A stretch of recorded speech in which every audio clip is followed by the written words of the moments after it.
اور جو بات سنی جائے اللہ کے تاثر اور اس کے دھیان کے بغیر وہ اندر غفلت پیدا کرتی ہے۔ میرے محترم بزرگوں، دوستوں، عزیزوں،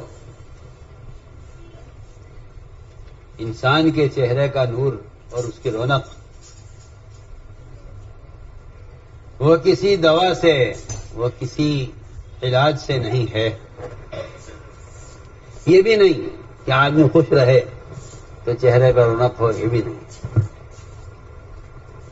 دو چیزیں ہیں جس سے مومن کا چہرہ چمکتا ہے۔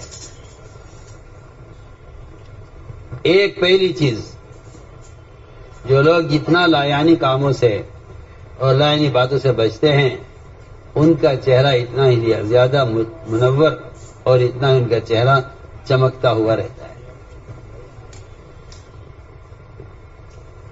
اس لیے کہ جو قلب کی حالت ہوگی وہ چہرے کی حالت ہوگی۔ لیکن لوگوں نے اپنا وقار کھویا ہے لایانی باتوں سے۔ آدمی کا وقار لایانی باتوں سے ختم ہو جاتا ہے۔ لیکن لایانی باتیں یہ چہرے کے نور کو اس لیے ختم کر دیتی ہیں کہ لایانی باتیں دلوں کو مردہ کر دیتی ہیں۔ تو دل مردہ ہوتے ہیں تو چہرے مردہ ہوتے ہیں، جب زندہ ہوتے ہیں تو چہروں پر بشاشت ہوتی ہے۔ اس لیے حدیث میں آتا ہے کہ ہنسنا دلوں کو مردہ کر دیتا ہے۔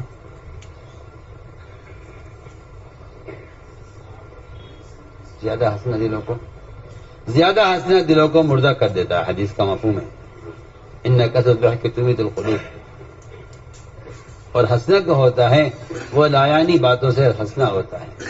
بلکہ حدیث نے یہاں تک فرمایا کہ جو آدمی صرف لوگوں کو ہنسانے کے لیے کوئی بات ایسی بیان کرے جو واقع میں پیش نہیں آئی ہے لیکن صرف چٹکلا ہنسانے کے لیے، حدیث نے فرمایا کہ اس کا شمار بھی جھوٹوں میں کیا جائے گا۔ فرمایا ہوا احد الکذابین، وہ بھی جھوٹوں میں کا بڑا جھوٹا ہے جو صرف لوگوں کو ہنسانے کے لیے ایسی بات بیان کر رہا ہے جو حقیقت میں پیش تو نہیں آئی ہے لیکن وہ بات بنائی گئی ہے لوگوں کو ہنسانے کے لیے۔ اس لیے ہم تو سمجھتے ہیں کہ چٹکلے بنا کر سنانا یا پڑھنا حرام ہے، جھوٹ ہونے کی وجہ سے۔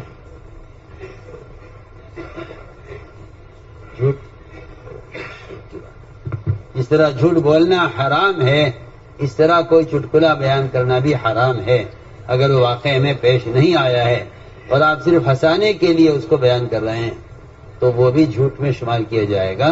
لیکن حضرت صراحت نے فرمایا کہ جو صرف لوگوں کو ہنسانے کے لیے کوئی ایسی بات بیان کرے جو واقعے میں پیش نہیں آئی ہے وہ احد الکذابین، وہ بھی جھوٹے میں کا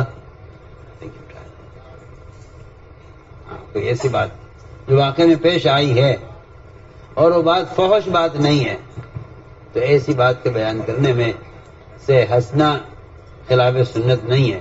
بلکہ بعض ایسے مواقع ہیں صحابہ کے زمانے کے کہ 1 سال تک جو بات اس بات کا تذکرہ ہوا کرتا تھا تو صحابہ 1 سال تک ہنسا کرتے تھے۔ ایک صحابی تھے حضرت نعیمان،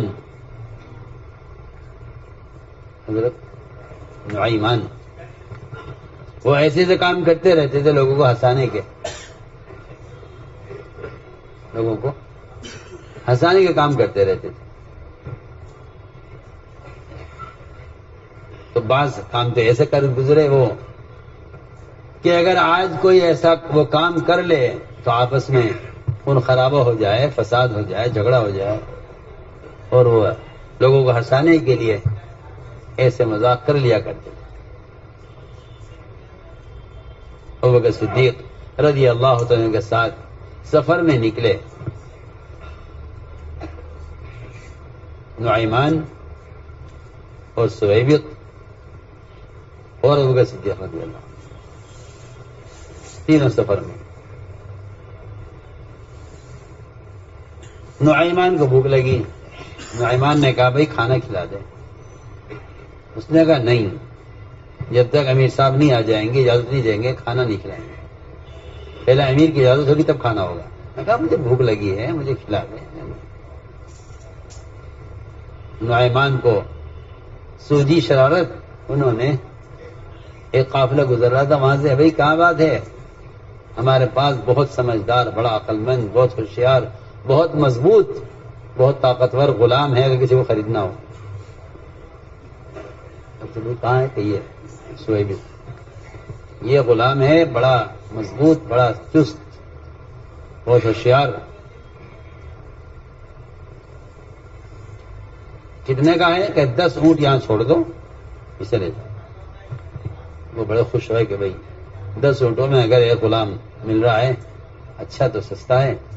انہوں نے اونٹ لے لیے، غلام ان کے حوالے۔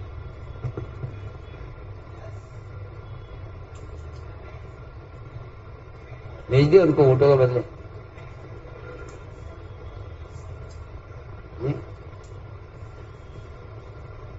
باندھ کے لے گئے انہیں اور کہہ دیا دیکھو یہ کہے گا کہ بھئی میں آزاد ہوں، اس کی بات نہ سننا اور چھوڑنا مت اس کو، یہ بھاگ جائے گا چھوٹ کر۔ وہ باندھ کے لے گئے انہیں۔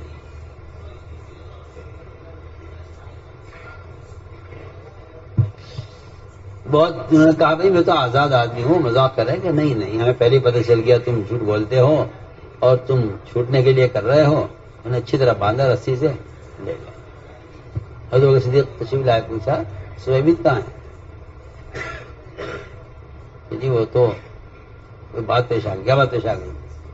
کہ جی اس کو تو بھیج دیا۔ ارے کیسے بھیج دیا آزاد کو؟ کون لے گیا؟ کہ جی وہ آئے تھے، اونٹوں کے بدلے اسے بھیج دیا۔ اور بھاگے ان کے پیچھے، جا کر ان کو پکڑا، ان کے اونٹ واپس کیے، حضرت سہیب کو چھڑا کر لائے کہ بھئی یہ تو آزاد آدمی ہے۔ تو اس طرح کے مذاق صحابہ کرتے تھے۔ تو جب بھی اس قصے کا ذکر آتا تھا آپ صلی اللہ علیہ وسلم کے سامنے، آپ اور آپ کے صحابہ اس قصے پر ہنسا کرتے تھے 1 سال تک۔ اور بھی واقعات ہیں بہت سے، لیکن وہی بات ہے کہ جب آپس میں محبتیں ہوتی ہیں آپس میں تو پھر مذاق نبھ جاتے ہیں، اور جب آپس کی محبتیں ختم ہو جاتی ہیں پھر کسی کے ساتھ کسی کا مذاق کرنا وہ بھاری پڑ جاتا ہے۔ تو میں نے اس پر عرض کیا تھا کہ صحابہ کے زمانے میں ہنسنا ہنسانا ہوا کرتا تھا، لیکن واقعے کے خلاف کوئی بات کہنا یا واقعے کے خلاف کوئی واقعہ بیان کرنا، اس کو جھوٹ بولنے والوں میں شمار کیا گیا ہے، اس سے گناہ ملتا ہے۔ لیکن آج کل لوگ جھوٹے لطیفے، جھوٹے چٹکلے بیان کرتے ہیں، ہنستے ہیں، ایسے ہنسنے سے دل مردہ ہو جاتا ہے، اس لیے کہ جھوٹ بولنا گناہ ہے۔ ایک تو یہ ہے سبب کہ چہرہ کا نور جاتا رہتا ہے ہنسنے سے۔